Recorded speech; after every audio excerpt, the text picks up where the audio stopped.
Hey everybody, this is Modern Refugee. When people start talking about traipsing around out in the woods post SHTF, they're basically talking about two things in most YouTube videos, either bugging out or trying to get home. And I'm actually going to touch base on a third thing here that I've really never heard anybody talk about.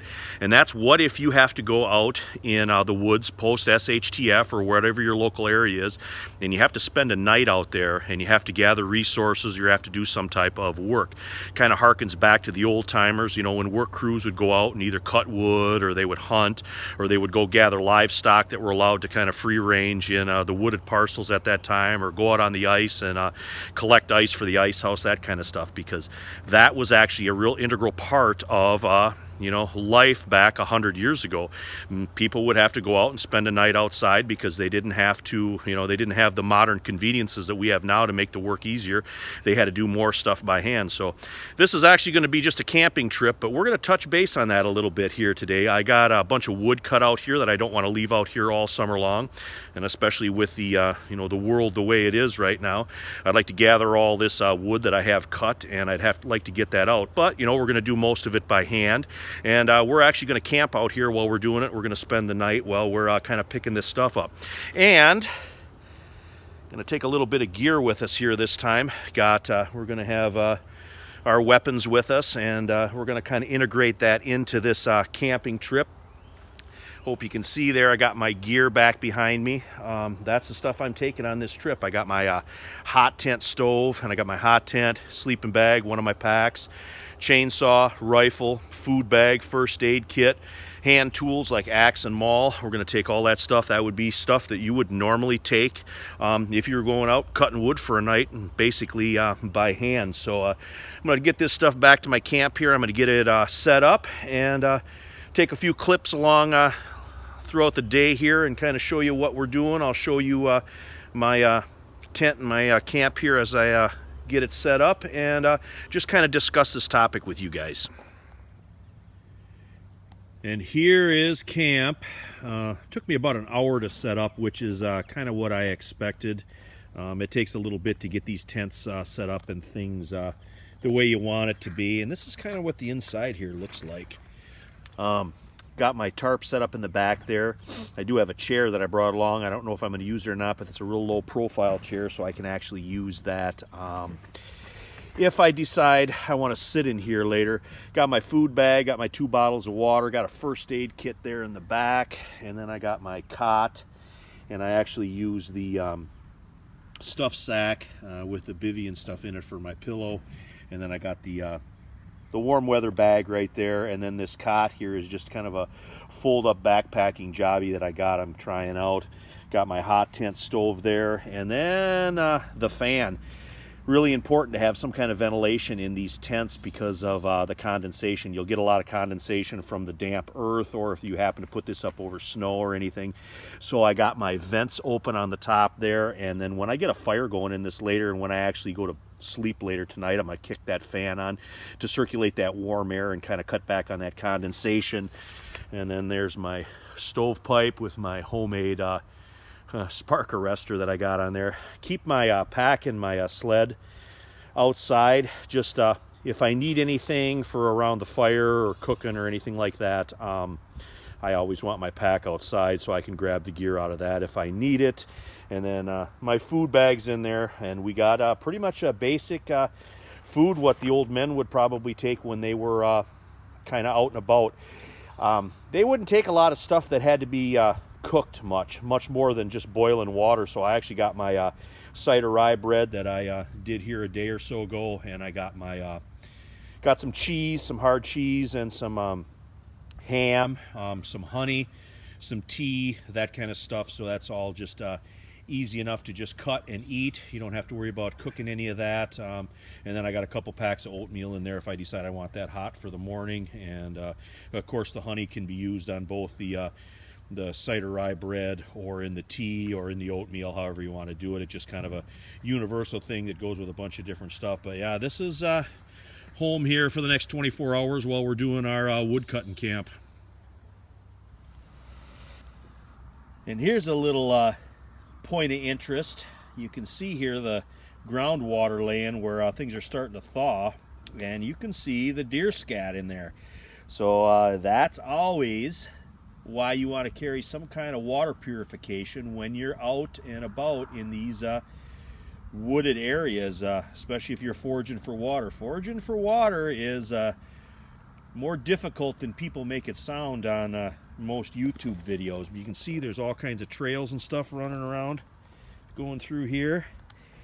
But yeah, that's a good example right there. This probably wouldn't be the spot that you want to grab water out of unless you had absolutely no other resource for water. But you definitely want to have some kind of water purification if you were going to try to use this. But I wouldn't even recommend using this.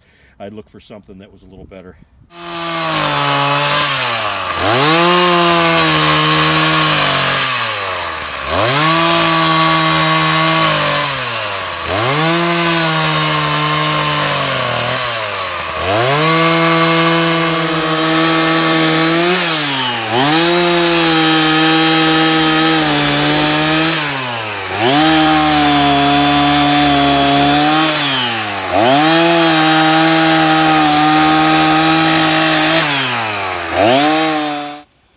One of the reasons why I'm doing this like this time around is, you know, if there really was an SHTF, you'd be providing your own security, probably, you and a few other people. So, you know, you'd be carrying your weapons when you would be working. You'd be hauling your gear and stuff around while you were trying to do work. So, you know, got my sawdust covered rifle here.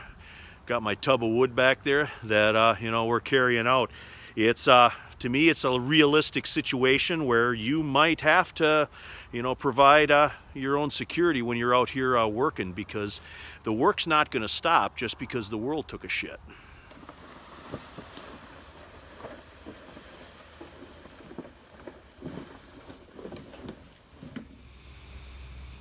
Well, we got our load of wood up here, hauled this all out with just the sleds and brute force, basically.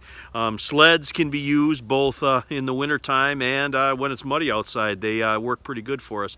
But I just wanted to mention that, you know, doing work is one thing, but doing work, you know, when you're carrying all your gear, it's just a whole nother dynamic. And if you have never done that, keeping all your gear and all your kit and stuff on while you're trying to you know, accomplish some kind of manual labor, it's just a whole nother thing. So I would invite anybody in the preparedness community to go ahead and try that once in a while. Throw your gear on and go out and do a little bit of work, because that's probably what it's going to be like after SHTF. Anyway, I'm going to head back to camp now and get a little lunch. Back at camp, and this is kind of our rustic lunch that we're having. Just cheese, ham, summer sausage, my cider rye bread, got some apple cider that I mixed up there from a dry powder, and just real simple, nothing fancy. This is kind of how the old men would have done it. Not everything's got to be MREs and Mountain House when you're out here camping and working and, you know, practicing your skills.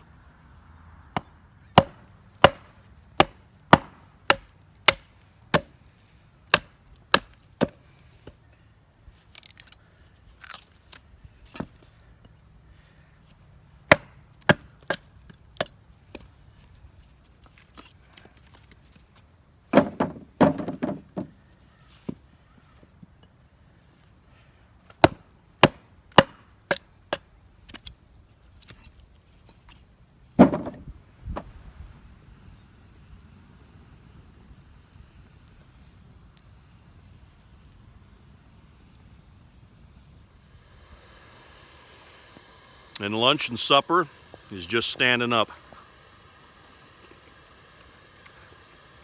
See our pile of wood back there.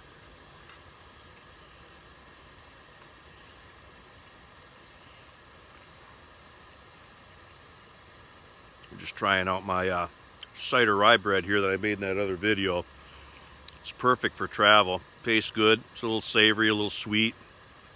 Got a good hard crust on it, so you don't have to worry about it bouncing around your food bag and falling apart. But anyway, went from lunch right to supper.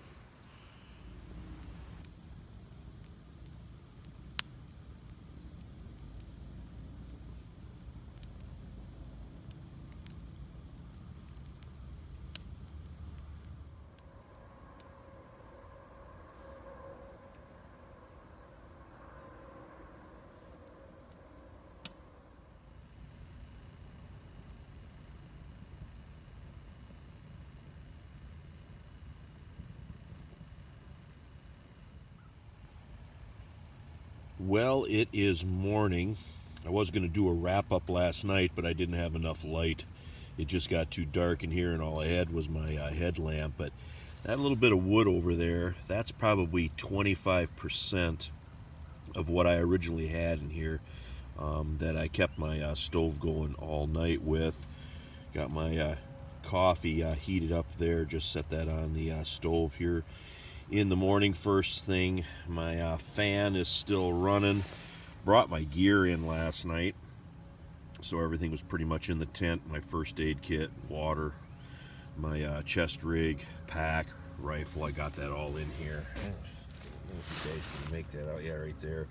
It is 51 degrees inside here, and it's 42 degrees outside, so it's about 9-10 degrees warmer in here than what it is outside. And that's kind of what the morning looks like here. After I have my coffee, I'm going to head out, stoke the big fire pit, and then probably start hauling my wood up. But I just want to do a little bit of a wrap up here for you guys, kind of show you what the tent looks like in here first thing in the morning as I got up. My cot worked all right, except it pretty much sunk into the soft sand, so more or less I'm pretty much sleeping on the ground. But it still wasn't too bad. Got a little cold, were a couple places where it kind of made contact with my body because I don't have a pad or anything in here. But other than that, it wasn't too bad. I did get a few hours sleep, and no condensation in here whatsoever because of the fan and the stove, the vents that I got open. So anyways, pretty successful night again sleeping, and get my firewood back up. Hope you guys got a little something out of this video here, just something to think about, that you might have to do some work and kind of be here in an austere setting overnight. If something would happen, something like some kind of event would happen where you might have to go out and collect resources, just a good practice to do something like that now. Kind of keep your gear with you, keep your gear on while you're doing your work. Just something, you always learn something every time that you do something like this. But anyway, this is Modern Refugee. Appreciate all my subscribers out there. Hope you guys got a little information, a little entertainment here out of this video, and just give you something to think about. Maybe something you could integrate into your next camping trip, doing a little work with your gear. Anyway, you guys take care.